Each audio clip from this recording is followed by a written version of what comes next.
Hi, this is Gary. In this video, we're going to tackle the effect of running it twice in poker. What I have here is an example of aces versus kings. And I've written down the percentages here. Now we're just going to use an assumption of 81-19.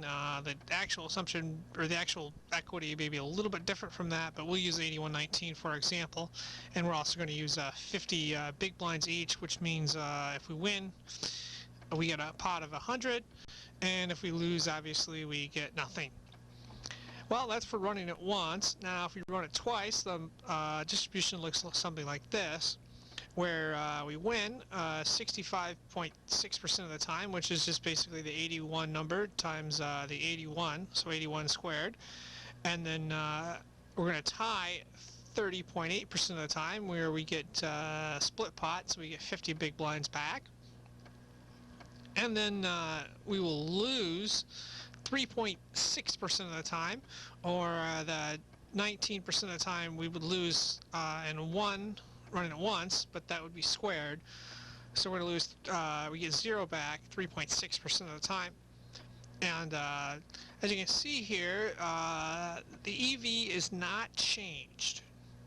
However, when we run it twice, we are lowering the variance, and the variance is how our actual expectation, or how our actual outcome, the 100 or 0, how that differs from what our expected EV is. Now what we're going to do is we're going to take a look at how that variance changes over the course of 10 trials. And I'm going to walk through how I calculated the variance here. We'll start out with the sum of squared deviations, and that essentially is we're taking the 0.81 or 81% of the time we're winning, and we're multiplying it times 10, so we're going to win 8.1 times out of 10. And then we multiply that by the sum of squared deviations. Well, okay, 100 minus 81 is 19, so we take 19 squared, and then we multiply that by 8.1, and that's how we get our sum of squared deviations right there. And then we use the same procedure for the difference on the losses, except the difference is we're doing 81 squared times parentheses 19% times 10, which would be 1.9. So 81 squared times 1.9 is that number there. Now the variance is simply the sum of squared deviations, the total sum, divided by n minus 1, where n is the number of trials. So we have 10 trials, and then subtract 1. So we divide this number here, the 15,390, by 9, and that gives us a total of 1710. Then standard deviation is the square root of the variance, and so we just take the square root of the variance and we get our standard deviation. And we do the same thing for the bottom totals. Now, if you'll notice here, the EV in this case is not changed at all between aces versus kings, but our variance, or standard deviation, is lowered from 41.35 to 29.23. Now, I'm going to show a graph of how that would look on 10 trials. Now, here we have the 10 trials. Now, our expected win here is going to be 310 big blinds, and that's taken from, well, we put 500 in because we put 50 big blinds in 10 times, and we're expected to win 8.1 times out of 10, so we're expected to win 810. So our expected win is the difference, which is 310.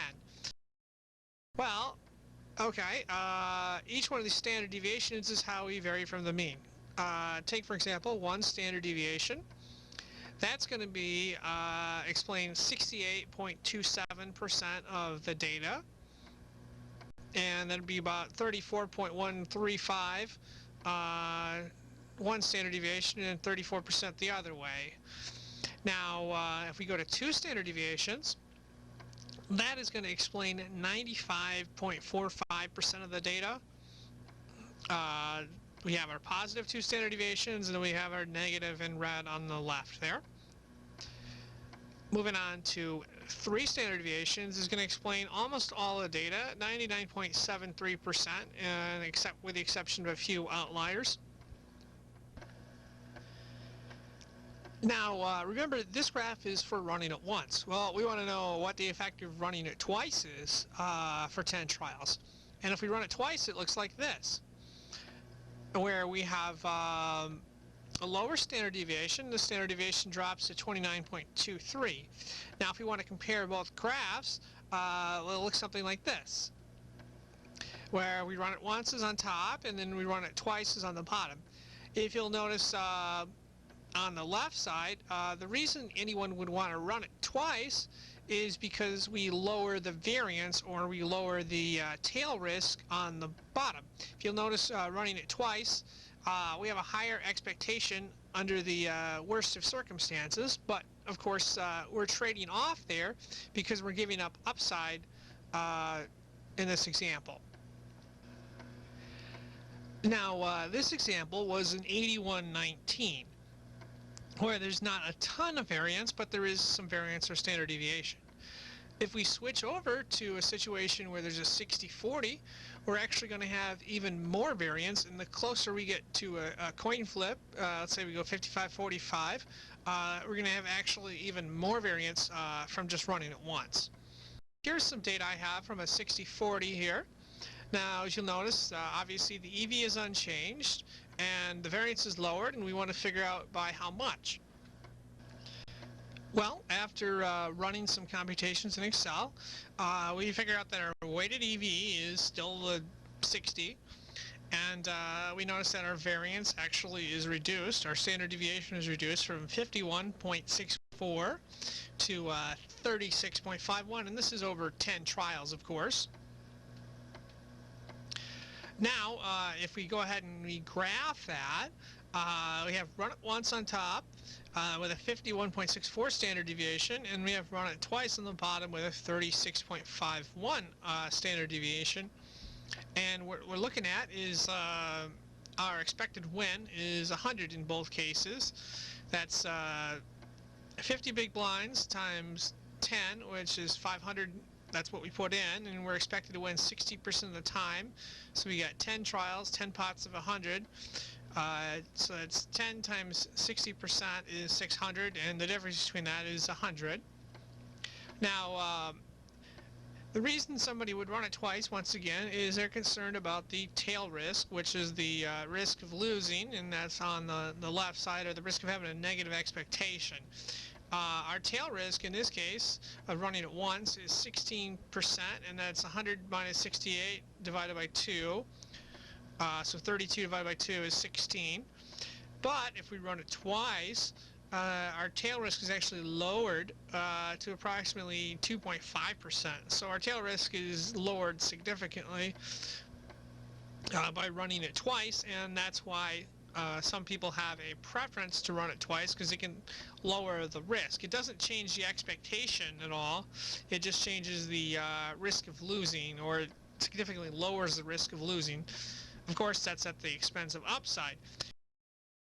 One of the problems in the real world for doing this is not every place will allow you to run a big pot twice, and the places that do allow you to run a big pot twice, you have to have both players agree, first off, and secondly, they charge a rake. So we're going to look at how this would change our expectation with a rake of additional 3 big blinds per pot. And I'm not going to walk through all the math again. I'm just going to show what I have here. Now, you have a 3 big blind rake, and this is for running it twice. And what we've done is we've actually lowered the standard deviation even more to 35.47. But because we have a 3 big blind rake, we've actually lowered our expectation in this case, and this is over 10 trials. So we've lowered our expectation, so our average win, our win on average is supposed to be 82 big blinds, and that's for 10 trials. So we've actually lowered our expected win. Now, on the positive side, if you look at the tail risk on the left, which is what we're concerned about, we're not really concerned about the upside.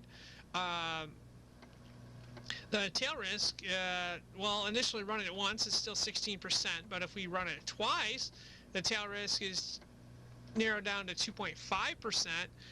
So from a pure risk perspective, running it twice is better because we're reducing the risk and making our expectations closer to the mean. However, as seen in this example with the break, that actually lowers our expectation in that case, and that would be a reason not to want to run it twice because of that rake factor. And this concludes our tutorial on the effect of running it twice in poker. Thank you for watching.